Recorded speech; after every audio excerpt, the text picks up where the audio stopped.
KTSM 9 News Now starts right now. Good afternoon and thank you for watching KTSM 9 News Now. I'm Oriana Botaro. Estela will be here at 10 p.m. Here's a look at the top stories we're working on for you right now. An El Paso man has died after being electrocuted in a jacuzzi in Mexico. Officials also confirming a woman was hurt. We hear from witnesses about what they saw. A sinkhole in central El Paso displaces 20 residents. Our crews is live as crews continue to assess that damage. And Sunland Park fire has been dealing with many heat-related rescues. What the biggest challenges are for these rescue teams.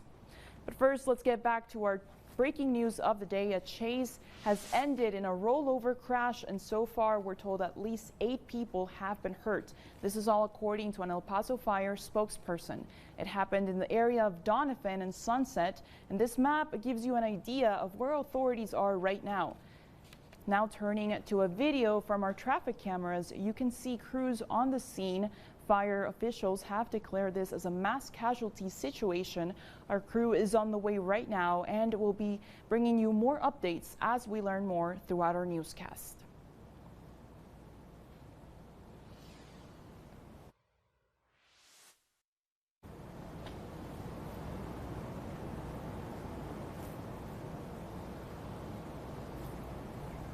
A vacationer's worst nightmare coming out of a Puerto Peñasco resort, as officials confirmed to KTSM 2 El Pasoans on vacation were electrocuted while in a jacuzzi. This is all according to the General Prosecutor's Office of Justice for the state of Sonora. This is a map showing where Puerto Peñasco is, and as you can see, it's along the inner west coast of Mexico. The video of the scene has made its way across social media with more than a dozen bystanders witnessing what happened. The prosecutor's office says a possible failure in wiring near the jacuzzi caused the death of a man they identified only as 43-year-old Jorge. A woman identified as Lisette suffering life-threatening injuries. She is currently in the hospital in critical conditions. KTSM spoke to an El Pasoan who happened to be near the jacuzzi when the incident took place, and he recalls hearing the screams from a distance. I even heard the screams because I was poolside myself on this side. I didn't know what was going on until he told me what was going on. And they could not pull the victims out of the jacuzzi because there was an electrical current of some nature in there, and other people were getting shocked. So the people that were in there were drowned for several minutes before they can get them out of the jacuzzi. We're working to learn more details about the victims in this case. As soon as we have that information, we'll bring it to you on air and online at ktsm.com. And the Sunland Park Fire Department is finding itself extremely busy as temperatures rise to dangerous and even deadly levels. Already they have had several rescues from migrants in the desert, some of those in need of help and not surviving the heat. Our KTSM 9 News reporter Jesus Baltazar is spending the afternoon with their rescue teams. The biggest challenge for them is also the heat. Is that correct, Jesus? Speaking with the chief of the Sunland Park Fire Department, they told me they've had 13 fatalities so far this year. Most of them, from what they can tell, are migrants. Just in May and June alone, the chief tells me they've had to perform 12 life-saving ice baths. Sunland Park Fire collaborates with Border Patrol and other departments across the borderland, but the calls they receive, especially around this time of the year, put a strain on their small department. Most of the calls they're receiving, the chief says, are currently coming in between 4 and 7 p.m. in the afternoon. So make sure you tune in tonight later at 10 p.m. for an in-depth look at our ride-along with the Sunland Park Fire Department. Reporting from Sunland Park, Jesus Baltazar, KTSM 9 News. Jesus, thank you for that report. And let's go ahead and get your first check at the forecast. Our chief meteorologist, Robert Bettis, is joining us live from Alamogordo for this week's Small Town Spotlight series. Hi there, Robert. Hi, Oriana. You know, the small town spotlights just get better and better. We're here in Alamogordo, live at the New Mexico Museum of Space History, just one of the many little features you're going to enjoy. It all began, believe it or not, in Germany. And see this little item right here? This was one of the original gyros that the Germans used for their V-2 rockets. Of course, leave it to America to go grab all the best scientists and bring them over here. Anyway, some other items. These were actual engines during the Apollo mission, and it's just 5 floors of absolute incredible treasures if you love space, and frankly, who doesn't love space? Back here on Earth, it's a little hotter than it is in space right now. We have a heat advisory today. So far, 106 at the airport. We've got an excessive heat warning in effect for tomorrow. That's the highest level of heat warning that can be issued. So I want you to exercise extreme caution, stay indoors as much as possible. Lots of water as we go to a high of 110 degrees. I'm going to have your full forecast. I'm going to show you the very first weather satellite. What? Oh yeah, coming up in just a little bit. Oriana. Thank you, Robert, and let's go ahead and take you outside to get that first look at the traffic through our TechStalk cameras. The time now is 5:05 as of right now. This is I-10 in Loma Land. There's no traffic or no incidents to report, and now we're looking at I-10 and US 54. No traffic incidents to report at this time either. And it's not a sight you want to see in your neighborhood. A massive sinkhole, slightly shorter than a regular school bus, swallowed up cars and forced the evacuation of those living along 1 Central El Paso Street last night. It happened near the intersection of Tularosa and North Stephen. Crews today saying a broken water line is to blame, and they're now hoping to fix it as fast as possible. Our KTSM 9 News reporter is at the site right now. And Tirza, what do we know about this line? Oriana, we know that the line that burst was a high-pressure 24-inch pipe. And while El Paso Water says residents still have access to water and sewage services since it wasn't a distribution line, some neighbors in the area are still in store for plenty of headaches. 30 by 25 feet in diameter and about 15 feet in depth. A massive sinkhole in central El Paso that displaced about 20 people was caused by a water main break. The El Paso Water Department saying the pipe involved was one that was on their radar to replace. EP Water has contracted with a local contractor, who is going to replace this main from the intersection of Copia all the way to US 54. The contract is barely getting started. We're waiting a notice to proceed for the contractor to begin operation. Just half a mile away, a similar situation happened nearly 2 years ago, also causing substantial damage. They're 24 inches and bigger. They carry thousands of gallons of water and at various degrees of pressure. This line is a pretty high pressure water line, and so the damage is shown as you can see. Damage that not only impacted the roadway, but also the property of one neighbor who had 2 cars swallowed up by the sinkhole. He said by the time his family woke up and got outside, it was too late. The fire department arrived. I told them to help, but there was not much left that could be done. They were not going to risk themselves. Then we only saw the car go into the hole. He said he has filed a claim, but the situation as a whole has been upsetting. They haven't said anything. I don't even ask anymore because I got very disappointed with the call, to be honest. Now, once the line is repaired and back in service, El Paso Water says that it will repair the main and then go ahead and conduct an investigation. Lopez said that they do anticipate on starting work on the main later in the month. Reporting live in Central El Paso, Tirza Ortiz, KTSM 9 News. Back to you, Oriana. Thank you, Tirza, for that report. And Texas passed laws to increase transparency in elections. They're supposed to prevent fraud, but in some circumstances, it can make it possible to discover how some people voted. The House Elections Committee today took a closer look at concerns about ballot secrecy. It comes after one of the top state's elections officials briefed senators last month about the issues. I think that the big transparency push really started around the 2020 election. Okay. And I would say that in the last 2 years, we have seen this increase exponentially to the point where counties are now proactively putting the information online rather than waiting for requests. And last week, Texas Attorney General Ken Paxton released a legal ruling reiterating that governmental entities are legally required to redact identifying information on a voter's ballot before it's released publicly. Both the Senate and House election committees will later create a report from these hearings with their findings and possibly policy recommendations to consider in the upcoming session. Our preview of Small Town Spotlight continues, and coming up, we take a look at one place that's known for its pistachios and wine, how the heart of the desert got its name.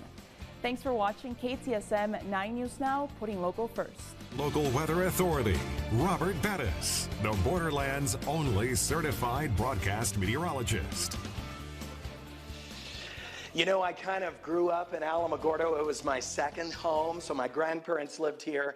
And oh, how I have loved this museum all my life, and it just gets better and better. That's, of course, the New Mexico Museum of Space History. Joining me is the director, a walking encyclopedia of space knowledge, Chris Orwell. Nice to see you, Chris. Good to see you again. Okay, let's talk weather, but let's talk space. Yep. They go hand in hand if you want it accurate. How do you think you get all your weather forecasts? Okay, so I'm looking at these things here now. What am I looking at on these screens? You are looking at yourself just as you would see it from a regular camera. Okay. You're looking at yourself as you'd see yourself in ultraviolet. Okay, so I'm ultraviolet over here. And infrared over here, different parts of the EM spectrum. So satellites look at the Earth different ways so that they can kind of, you can see it just visually, sense heat.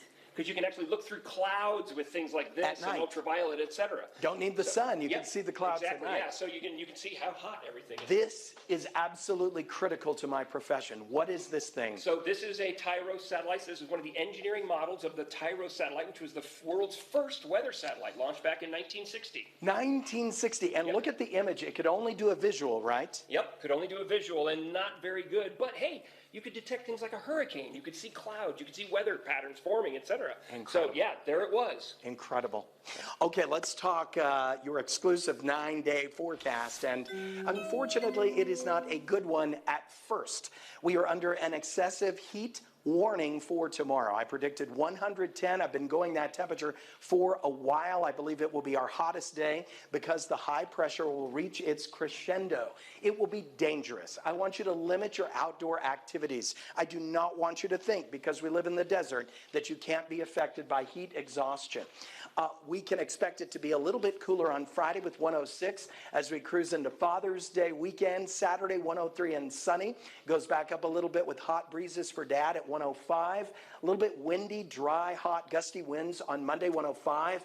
But then some good news. I see a moisture pattern setting up. I don't know if it'll hold for the monsoon, but it is going to be give us a chance of thunder showers starting Tuesday. And of course, once we get that moisture, the temperatures naturally come down, and we'll be depending on that technology so that I can see the water vapor and we can predict the storms. Better than the freeze-dried ice cream? What do we have here? So we have an Apollo. These are replica spacesuits. These are not the real thing. So we have a replica Apollo spacesuit, which is the one that you're kind of trying to get into here. You got to kind of get. You know, Chris, I see that you have a second suit right now. The shuttle program. So, you know, I think that somebody could.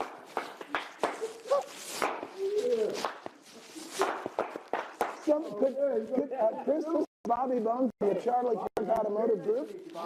Could we get him suited up too? Because we've got some. Let's go with a different color. Yes. Okay. All right. We'll put him in the orange.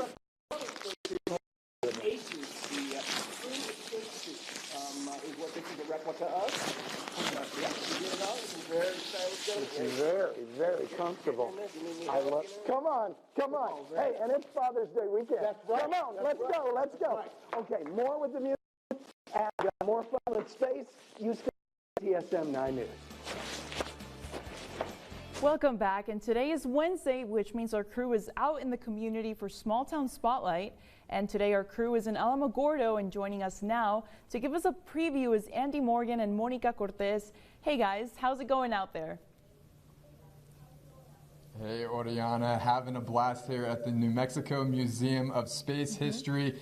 Kind of like a kid in the candy store. When I kind of look around, see it, all of these. Robert said it perfectly, I feel like, treasures, because that's what these are, a lot of history behind everything. And we're going to talk and dive into all of that a little bit later during our Small Town Spotlight series beginning at 6 p.m. But we're also highlighting the city and the community of Alamogordo. Absolutely, and one of the things that we are going to be highlighting right now is when you drive into Alamogordo, what's the first thing you see? Pistachios, right? The big pistachio is what I think of. Well, there's a lot of farms with pistachios in there, in it, and there's one called Heart of the Desert, and there's a really special reason why it got that name. Check it out. We're originally from the Midwest up in Nebraska. Heart of the Desert is the name that describes where we are in the desert and our passion. We love to farm. We're farmers by heart, and it was just a very descriptive name of both the passion and the place. We fell in love with this area. We wanted to stay here. So we had no idea what would grow here, but George gave a mission to myself and our 3 kids, find something that grows here. And pistachios came to the top because it was a native desert crop, and we could hold it for a year if we held it in cold storage. One of the things that we found a long time ago was that if we wanted to control the quality, we needed to do everything here. So this is our salting and roasting facility. And once the nuts have gone all through the process of sorting till we get the highest grade, they're brought over here to the salting and roasting facility. Once they are salted and roasted, they go back into cold storage. And from there, they're going to go into the packaging facility. From packaging goes to the store for marketing, but it's all contained here on the farm. Community has been wonderful in that they have used us as that tourist attraction so that we can be a highlight as to what you can see when you come to Alamogordo. This is a wonderful land, and we're just so fortunate to be able to be part of this whole area. Marianne Schweers joins us now, the owner of Heart of the Desert. Thank you so much for joining us, being a part of this week's Small Town Spotlight. I have to ask you, how did you get your start in farming, and not only farm, but pistachios of all things? We wanted to farm after the Air Force career that my husband had. Oh, nice. We thought we were going to the Midwest, but we fell in love with this country. And so our mission, the kids and I, was to find a crop that would grow in the desert. And so back then in the early 70s, we looked in encyclopedias at all of the crops that desert countries exported and just did comparisons. And pistachios kept coming to the top of the list. It's a native desert plant. It grows in the same type of environment that we have here. The crop originated in the Middle East and Iran and Turkey. And it has the exact same climate as the pistachio growing regions there. Yeah. Very cool. That is fascinating. I didn't know any of this. And you know what? So obviously KTSM is home of the Olympics. And you were telling us, Marianne, that there's a very special connection with pistachios and Olympians. Yes. Pistachios are high nutrition in a nutshell, literally.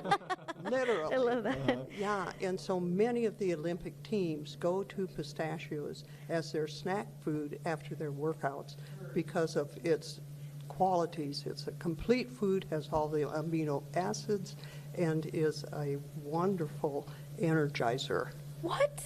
Yeah. Superfood, right? That's what they call it. It is a superfood. Now I Then know we go what to have some munch on.